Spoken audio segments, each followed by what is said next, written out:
Hey, what's up out there, everybody? I hope everything's going well for you guys. Today I have a quick take for you on Capone, written and directed by Josh Trank, starring Tom Hardy, so let's just jump right into it.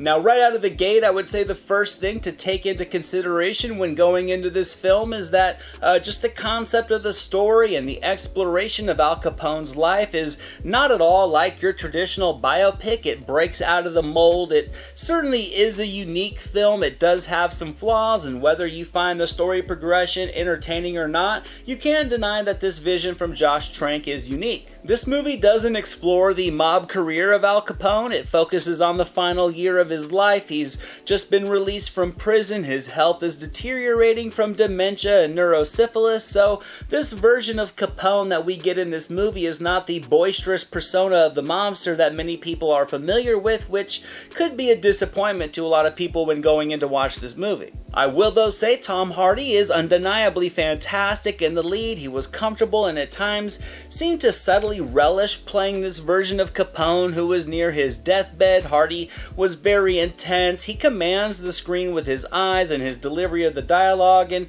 his trademark mumblings are tailored nicely for an Al Capone that was slowly losing his mind. But at the same time, I gotta say it would have been nice to see Hardy given a little bit more range with this role had the story spanned more than a year, or at least flash back a few times to show us a more vibrant Al Capone. Capone's mental collapse is the focus in this story, for better or worse. I actually do think the concept of exploring the mental torment of Capone showed a ton of promise. I think the decline of Capone's mental capacity in this film was a bit too rapid.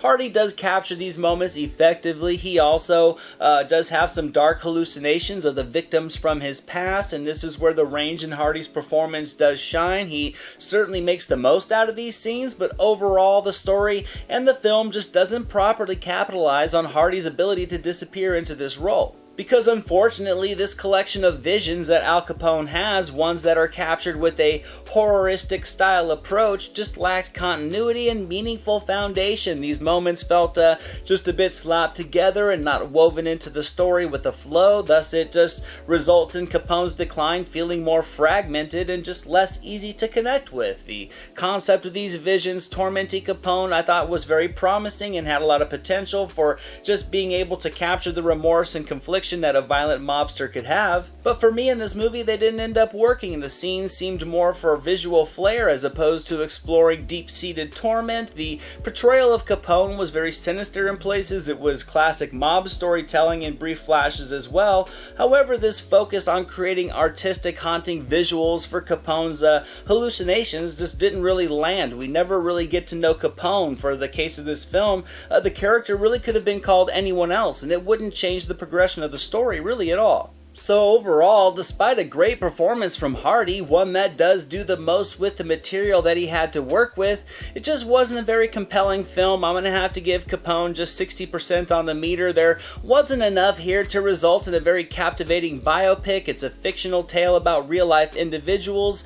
These have been done before, but I gotta say this time it just felt a little bit, I guess you would say self-indulgent, and without getting to see a little bit of Al Capone in his prime, it really does soften the impact of watching his failing health. Without ever being able to see the power of a person, their weakness doesn't carry much weight, and that was really the case here, sadly. Thank you so much for watching this video, guys. I hope you enjoyed it. If you did, drop it a thumbs up, leave a comment below. I'd love to talk movies with you guys. Share it with your friends, and without question, hit that subscribe button and the notification bell so you can never miss a video. Here are some links to some recent reviews just in case you missed them. All my social media links and the link to our official website are down in the description below, and I'll catch you next time.